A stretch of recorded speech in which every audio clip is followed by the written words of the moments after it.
हम आज की क्लास में स्टार्ट करते हैं हम एसी ब्रिज।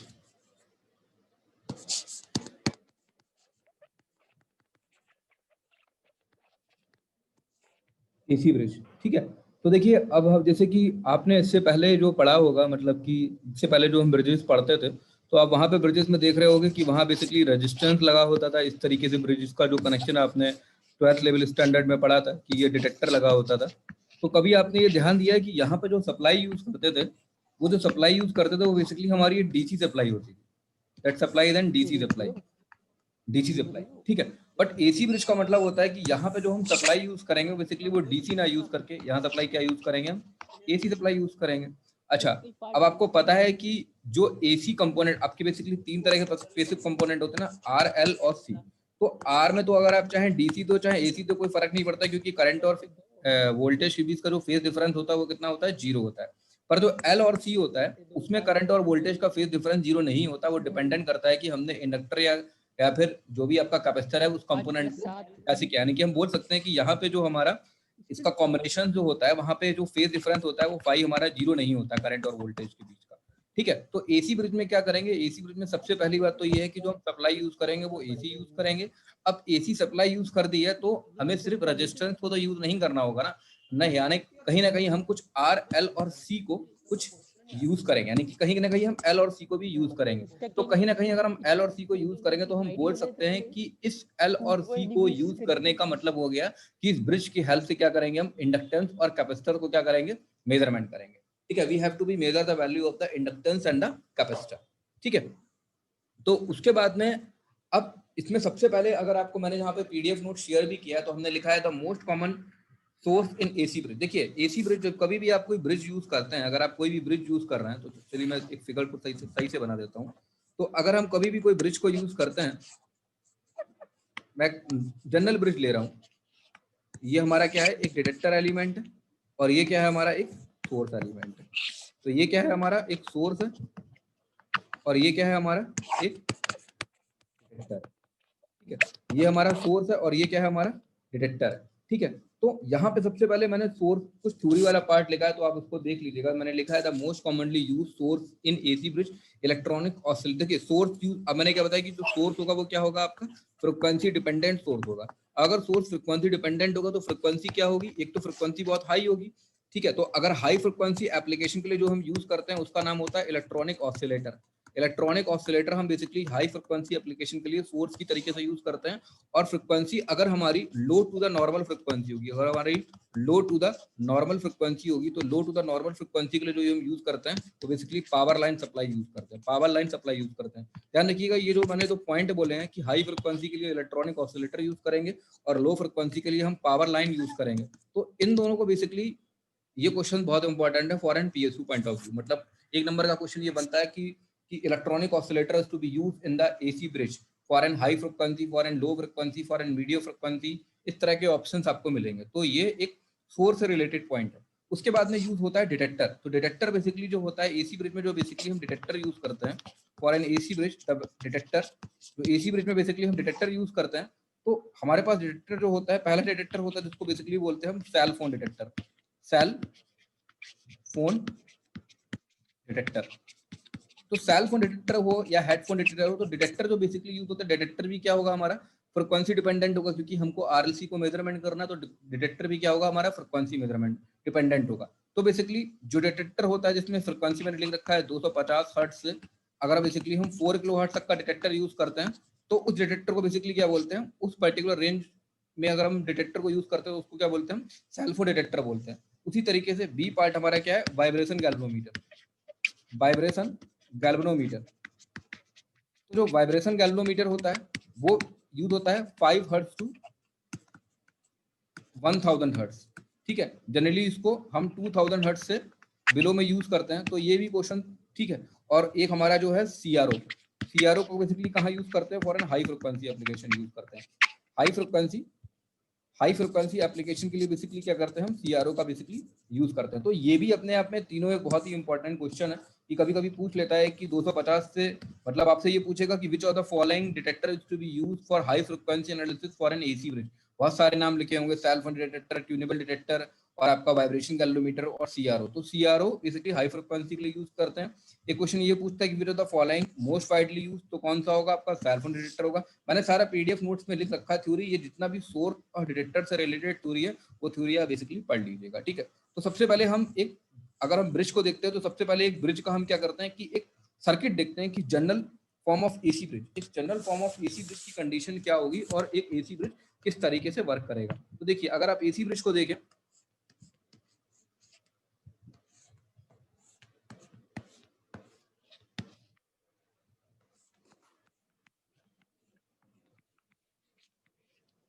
ये हमारा एसी ब्रिज है, ये पॉइंट है हमारा बी, ये पॉइंट है हमारा ए, ये पॉइंट है हमारा डी और ये पॉइंट हमारा सी। इस तरीके से हमने कोई इसमें एक पर्टिकुलर एक एसी सप्लाई लगा दी, ठीक है। इस पॉइंट का इंपीडेंस हमने मान लिया Z1 है, इस पॉइंट का इंपीडेंस हमने Z3 मान लिया, इस पॉइंट का इंपीडेंस हमने Z2 मान दिया और इस पॉइंट का इंपीडेंस हमने Z4 मान दिया। और ये हमारा क्या कनेक्टेड है, डिटेक्टर कनेक्टेड है। इस ब्रांच में करंट को हमने I1 मान लिया, इस ब्रांच में करंट को हमने I3 मान लिया, इस ब्रांच में करंट को हमने I2 मान लिया और इस ब्रांच में करंट को हमने I4 मान लिया। हम क्या लिखेंगे, फॉर एंड बैलेंस। आपको पता है कि अगर ब्रिज बैलेंस कंडीशन में होता है, तो अगर ब्रिज बैलेंस कंडीशन में, मैंने लास्ट टाइम को आपको मीडियम रेजिस्टेंस में पूरा फॉर्म पूरा प्रूफ करके भी दिखाया था। मैं उस जो वीरी स्टोन ब्रिज का जो है पूरा जो बैलेंसिंग कंडीशन में यहाँ प्रूफ नहीं करूंगा, क्योंकि मैं वो मेजरमेंट ऑफ मीडियम रेजिस्टेंस में मतलब आपको बता चुका हूँ, ठीक है। तो देखिए बैलेंसिंग कंडीशन में क्या होगा, बैलेंसिंग कंडीशन में क्या होता है आपको Z1 Z4 equal to Z2 Z3, ये मैंने आपको मेजरमेंट ऑफ मीडियम रेजिस्टेंस में मैं आपको ये प्रूफ करा चुका हूँ, ठीक है। तो Z1 into Z4 equal to Z2 into Z3। अच्छा, इसमें एक पॉइंट यहाँ पे देख लीजिए, मैंने यहाँ पे आपको पीडीएफ में शेयर किया है। मैंने लिखा है कि अगर आपका Z इनपुट क्या हो, आपका Z इनपुट कैसा हो, पोलर फॉर्म में हो। Z इनपुट अगर आपका पोलर फॉर्म में होगा तो पोलर फॉर्म में क्या होता है, मैग्नीट्यूड और एंगल दोनों प्रेजेंटेड होता है। तो हम Z1 को क्या कर सकते हैं, Z1 का मैग्नीट्यूड इंटू उसका एंगल θ1 इंटू Z4 एम्पीडेंस इंटू उसका एंगल θ4 इक्वल टू कितना हो जाएगा, इम्पीडेंस Z2 इंटू एंगल कितना हो जाएगा θ2 और कितना हो जाएगा Z3 इंटू एंगल कितना हो जाएगा θ3। तो अगर यहाँ से इसका पोलर फॉर्म रिप्रेजेंटेशन आपने क्या, आपको पता है कि जब एंगल क्या करता है, ऐड करता है, तो क्या होगा इसका, अगर इसका टोटल एंगल रिप्रेजेंट करेंगे तो angle θ1 plus θ4 equal to angle θ2 plus θ3। Simple mathematics से ये तो आपको सिंपल वे में आती रहेगी, ठीक है। अब देखिए इसमें अगर हम ये बोले कि Z हमारा एक रेक्टेंगुलर कोऑर्डिनेट सिस्टम है, rectangular coordinate system in the sense of अगर हमारा Z जो है वो एक कॉम्प्लेक्स नंबर की फॉर्म में Z equal to R plus ZX, impedance कुछ हमारा Z equal to R plus ZX की फॉर्म में है। तो मैं आपको बैलेंसिंग कंडीशन बता चुका हूँ, Z1 Z4 इक्वल टू कितना है, Z2 इंटू Z3। ये क्या हमारा बैलेंसिंग कंडीशन है। तो Z1 की वैल्यू कितनी हो जाएगी आपकी, R1 plus J into X1 और कितना हो जाएगा R4 plus J into X4 equal to कितना हो जाएगा R2 plus J into X2 into R3 plus J into X3, ठीक है। अब देखिए, अब आपको कुछ नहीं करना है, आपको रियल टर्म्स को एक तरफ करना है और आपको कॉम्प्लेक्स टर्म को एक तरफ करना है। तो मैंने लिखा भी है equating the real and complex term. अगर आप रियल टर्म्स को देखेंगे तो कितना हो रहा है R1 इंटू R4, इसको कितना लिख सकते हैं R1 into R4 equal to R1 into, देखिए ये टर्म देखिए R1 इंटू R4 और देखिए J का मल्टीप्लाई J में करेंगे कितना हो जाएगा J स्क्वायर की वैल्यू कितनी होती है -1 minus X1 into X4 equal to R2 into R3 minus X2 into X3, ठीक है। ये क्या हो गया आपका रियल टर्म हो गया, ठीक है। अगर आप कॉम्प्लेक्स टर्म को देखो तो कॉम्प्लेक्स वैल्यू का मल्टीप्लाई कर दीजिए तो कितना हो जाएगा R1 इंटू X4, इसका मल्टीप्लाई इसमें करा, इसका मल्टीप्लाई इसमें किया, प्लस X1 इंटू R4, यहाँ से J कॉमन लेके मैंने काट लिया, ये आप इसको R2 into X3 plus X2 into R3, मतलब सिंपल दोनों इक्वेशन से मैंने, अगर मैं इक्वेशन 1 और इक्वेशन 2 को बोलूँ तो मैंने कुछ नहीं किया, रियल टर्म्स इक्वेशन 1 में हमने रियल टर्म्स को एक तरफ किया है और इक्वेशन 2 में हमने क्या किया, कॉम्प्लेक्स टर्म को एक तरफ किया है, ठीक है। इक्वेशन 1 में हमने रियल टर्म को एक तरफ किया है और इक्वेशन 2 में हमने कॉम्प्लेक्स टर्म को एक तरफ किया, ठीक है। अब देखिए बेसिकली क्या करेंगे हम यहाँ से, अब हमने ये एक ब्रिज का कंसिडरेशन ले लिया, इसी कंसेप्ट को लेकर हम क्या करेंगे, ब्रिजेस को आगे की तरफ बढ़ेंगे। तो सबसे पहले हम यहाँ पे हेडिंग डालते हैं classification of AC bridge, classification of AC bridge, classification of AC bridge. सबसे पहले क्लासिफिकेशन ऑफ एसी ब्रिज में सबसे पहले हम क्या डालेंगे, मेजरमेंट ऑफ सेल्फ इंडक्टेंस।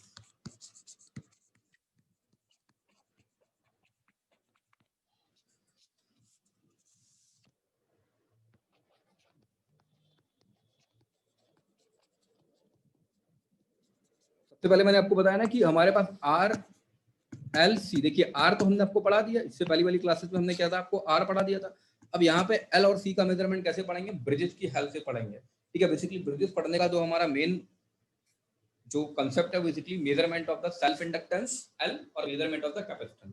तो आज की क्लास में हम कुछ मेजरमेंट की, जैसे हमने रेजिस्टेंस मेजरमेंट के कई सारे टाइप्स पढ़े थे, उसी तरीके से हम इंडक्टेंस मेजरमेंट के भी कई सारे टाइप्स पढ़ेंगे। तो सबसे पहले पास जो हमारे पास जो ब्रिज आता है, उस ब्रिज को बेसिकली क्या बोलते हैं, मैक्सवेल इंडक्टेंस कंपैरिजन ब्रिज। तो सबसे पहला आपका हेडिंग है यहाँ पे, सबसे पहला आपका हेडिंग है Maxwell inductance, Maxwell inductance comparison bridge,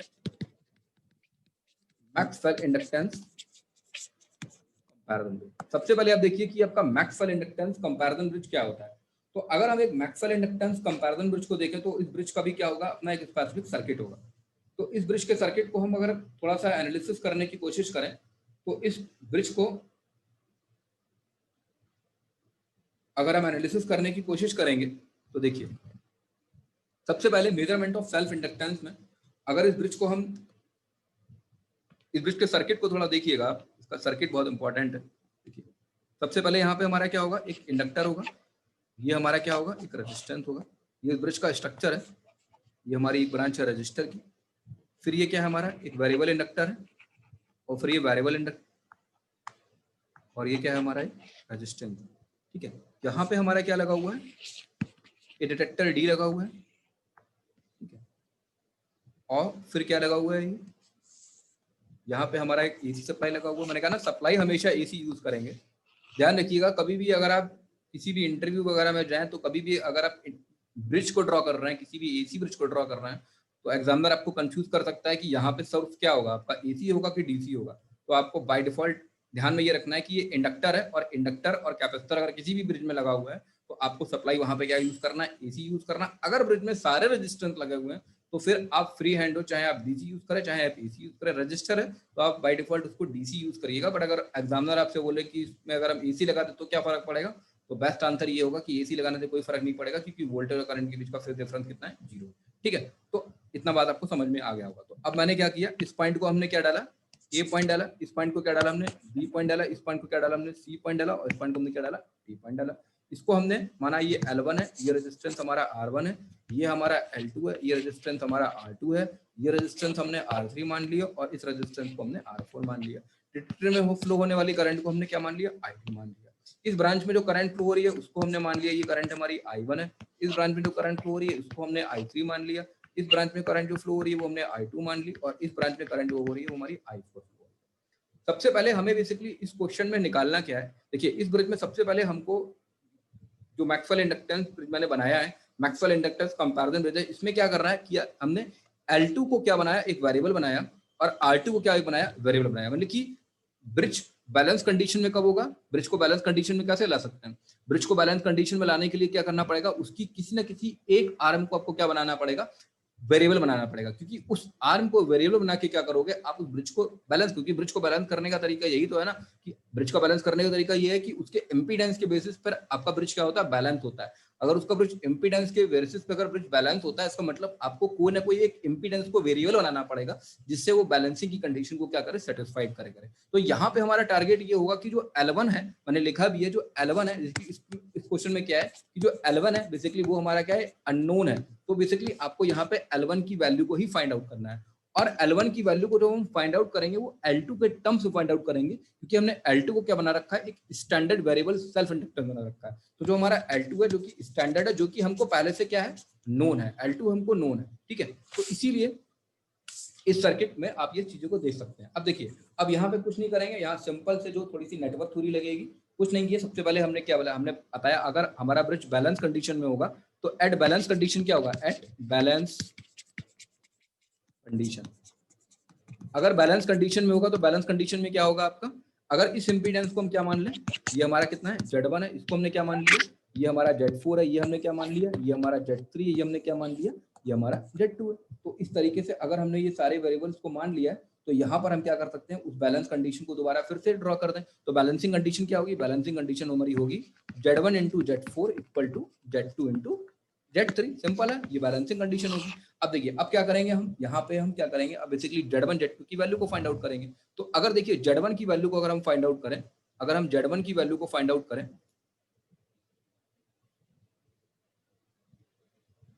अगर हम Z1 की वैल्यू को फाइंड आउट करें तो Z1 देखिए हमारा क्या हो जाएगा, Z1 क्या है, R और L सीरीज में कनेक्टेड है तो कितना हो जाएगा, R1 plus J into omega L1 हो जाएगा। अगर हम Z2 की वैल्यू को फाइंड आउट करें तो Z2 कितना हो जाएगा हमारा, R2 plus J into omega L2 हो जाएगा। अगर हम Z3 की वैल्यू को फाइंड आउट करें तो कितना हो जाएगा हमारा, R3 हो जाएगा। अगर हम Z4 की वैल्यू को फाइंड आउट करें तो कितना हो जाएगा हमारा, R4 हो जाएगा। तो ये हमारे सारे टर्म्स निकल गए, Z1 Z2 Z3। अब कुछ नहीं रहेगा, इस इक्वेशन को अगर मैं स्टार बोलता हूँ, सारी वैल्यू को क्या रखना है, आपको इस इक्वेशन में पुट करना है। तो देखिए अगर आप Z1 की वैल्यू को पुट करेंगे तो Z1 कितना है आपका, Z1 कितना है आपका, R1 प्लस का J into omega L1। Z4 कितना है आपका, into R4 equal to Z2 कितना है आपका, R2 plus J into omega L2। और Z3 कितना है आपका, R3। अब क्या करें आप, रियल टर्म्स को एक तरफ कर रहे हैं और कॉम्प्लेक्स टर्म को एक तरफ करें। अगर रियल टर्म्स को एक तरफ करेंगे तो मल्टीप्लाई करिए, R1 into R4 equal to R2 into R3। ये हमारी किससे इक्वेशन है, रियल टर्म से इक्वेशन है। ठीक है, तो अगर यहाँ से हम R1 की वैल्यू को कैलकुलेट करें for the value of R1, R1 equal to कितना हो जाएगा, R2 into R3 divide by the value of R4। तो हमारी किसकी वैल्यू हो जाएगी, ये हमारी हो जाएगी R1 की वैल्यू। उसी तरीके से अगर हम कॉम्प्लेक्स टर्म को देखें तो कितना हो जाएगा, J omega L1 R4 equal to J omega L2 R3। तो J ओमेगा से J ओमेगा आपका क्या हो जाएगा, कैंसिल हो जाएगा। आपको निकालना क्या था इस इक्वेशन में, आपको L1 निकालना था। तो यहाँ से आप L1 की वैल्यू को कैलकुलेट कर सकते हैं। यहाँ से आपको क्या निकालना था, बेसिकली आपको यहाँ से आपको L1 निकालना था। तो यहाँ से क्या कर सकते हैं आप, L1 की वैल्यू को क्या कर सकते हैं, आप कैलकुलेट कर सकते हैं। ओके, तो अगर आप यहाँ से L1 की वैल्यू को कैलकुलेट करेंगे तो देखिए L1 की वैल्यू आपको कैलकुलेट करने पर क्या आएगी, बताइए। L1 इक्वल टू कितना आएगा, L1 इक्वल टू आएगा आपका L2 into R3 divide by the value of R4। Simple है। तो देखिए आपका यहाँ से L1 कैलकुलेट होके आ गया, this is the value of L1 and this is the value of R1। अच्छा ठीक है, तो ये चीज आपको समझ में आ रही होगी। अच्छा, इस ब्रिज के लिए अगर हम क्वालिटी फैक्टर निकालना चाहें तो क्वालिटी फैक्टर कितना होता है, Q into omega L1 into R1। तो Q is equal to omega L1 की वैल्यू कितनी है आपकी, L2 into R3 divide by the value of R4। और R1 की वैल्यू कितनी है, R2 into R3 into R4। तो R4 से R4 आपका कैंसिल हो जाएगा, R3 से R3 आपका कैंसिल हो जाएगा। तो नेट क्वालिटी फैक्टर कितना आ जाएगा, Q equal to omega L2, Q equal to omega L2 divide by the value of R2। ठीक है, थोड़ा देख लीजिएगा, कैलकुलेशन L2 है। हाँ, तो ये कितना आ जाएगा आपका, क्वालिटी फैक्टर आ जाएगा। ठीक है, तो इस तरीके से हम basically Maxwell inductance comparison bridge का ये था आपका डायग्राम। और इससे आपका R1 L1 का वैल्यू क्या निकलता है और आपका बेसिकली क्वालिटी फैक्टर क्या निकलता है, ये हम आपको बता चुके हैं। What is the quality factor, quality factor क्या होता है ये आपको जानते होंगे, नेटवर्क में पढ़ा होगा। मैं क्वालिटी फैक्टर के कंसेप्ट को अभी मैं आपको क्वालिटी फैक्टर आगे पढ़ाऊंगा। क्वालिटी फैक्टर के बारे में पूरा, क्वालिटी फैक्टर कैसे मेजरमेंट करते हैं, क्या क्वालिटी फैक्टर होता है, ये आपका नेक्स्ट टॉपिक होगा। मैं क्वालिटी फैक्टर ब्रिज मेजरमेंट के बाद भी पढ़ाऊंगा आपको। तो ये जो था आपका पहला ब्रिज था जो कि मेजरमेंट ऑफ सेल्फ इंडक्टेंस के लिए था। और उस ब्रिज का क्या नाम था आपका,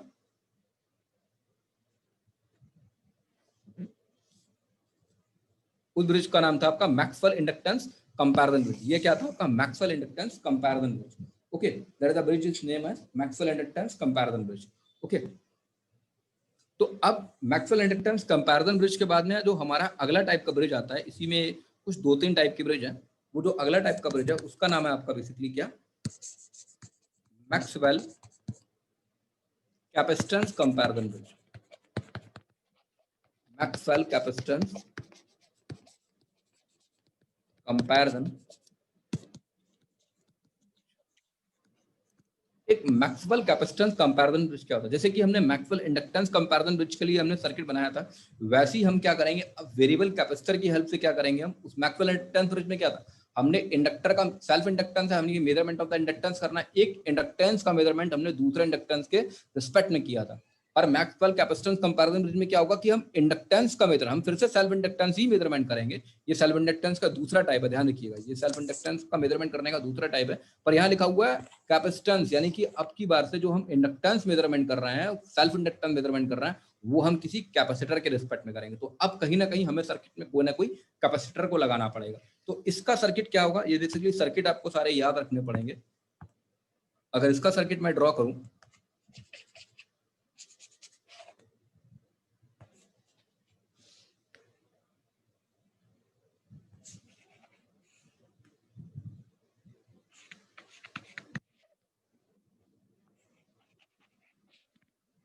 ये क्या है आपका C4 कैपेसिटर है, ये क्या है आपका R4 रेजिस्टेंस है, इसका रेजिस्टेंस कितना है R1 है, इसका कंडक्टेंस कितना है L1 है, ये रेजिस्टेंस क्या है R3 है, ये क्या है आपका इंडक्टर है, ये क्या रेजिस्टेंस R2 है, इसमें माना इसमें फ्लो होने वाली करंट क्या है I2 है, इसमें फ्लो होने वाली करंट क्या है I1 है, इसमें फ्लो होने वाली करंट क्या है I3 है, और इसमें फ्लो होने वाली करंट क्या है I4 है। यहाँ पे क्या है एक आपका AC सप्लाई ई कनेक्टेड, ठीक है। इस पॉइंट को मैंने मान लिया A है, ये पॉइंट B है, ये पॉइंट C है, ये पॉइंट D है। हम फिर से बैलेंसिंग की कंडीशन लगाएंगे, तो बैलेंसिंग कंडीशन क्या होगी, Z1 into Z4 equal to क्या होगा, Z2 इंटू Z3 हो जाएगा, Z1 into Z4 equal to Z2 into Z3 हो जाएगा। तो सबसे पहले क्या करें, हम Z1 की वैल्यू को कैलकुलेट करें, फिर से हम Z1 की वैल्यू को कैलकुलेट करेंगे। अगर हम Z1 की वैल्यू को कैलकुलेट करें तो हमारा Z1 कितना हो जाएगा, what is the value of Z1, तो हम बोल सकते हैं जो हमारा Z1 हो जाएगा, हमारा Z1 हो जाएगा, Z1 कितना हो जाएगा हमारा R1 प्लस का J इंटू ओमेगा L1। अगर हम Z2 कैलकुलेट करें तो कितना हो जाएगा R2 हो जाएगा, अगर हम Z3 कैलकुलेट करें तो कितना हो जाएगा R3 हो जाएगा। अगर हम यहाँ से Z4 कैलकुलेट करें, Z4 कितना हो जाएगा R4 into 1 upon J omega C4 divided by the value of R4 plus 1 upon J omega C4। अगर इस वैल्यू को कैलकुलेट करें तो इस वैल्यू को कैलकुलेट करने पर क्या होगा, R4 divided by J omega R4 into C4 plus 1। तो ये बोल सकते हैं ये हमारी किसकी वैल्यू है, ये जो वैल्यू है हमारी किसकी है, that value is equal to the value of Z4। अब क्या करें, हम सारी वैल्यूज को इस इक्वेशन में पुट कर दें। इस इक्वेशन को अगर हम स्टार माने तो इस इक्वेशन को क्या लिखेंगे हम, Z1 की वैल्यू कितनी हो जाएगी आपकी R1 प्लस का J ओमेगा L1, Z4 कितना निकाला आपने, Z4 निकाला आपने R4 divided by the value of J omega R4 C4 plus का 1 इक्वल टू Z2 कितना है R2 इंटू R3 है, ठीक है। इसको थोड़ा सा और हल्का सा सॉल्व करेंगे तो कितना लिखेंगे हम, R1 प्लस का J omega L1 into R4 equal to R2 R3 into 1 plus J omega R4 into C4। तो अगर इसको फिर से हम रियल टर्म्स और कॉम्प्लेक्स टर्म को एक तरफ करेंगे तो कितना हो जाएगा, अगर हम रियल टर्म्स को इक्वेट करें तो R1 into R4 equal to कितना हो जाएगा R2 इंटू R3। तो अगर यहाँ से हम R1 की वैल्यू को कैलकुलेट करेंगे for the value of R1 equal to कितना हो जाएगा R2 into R3 divide by the value of R4। ये किसकी वैल्यू हो जाएगी हमारी, R1 की वैल्यू हो जाएगी। और अगर हम कॉम्प्लेक्स टर्म को इक्वेट करेंगे तो कितना हो जाएगा J omega L1 into R4 equal to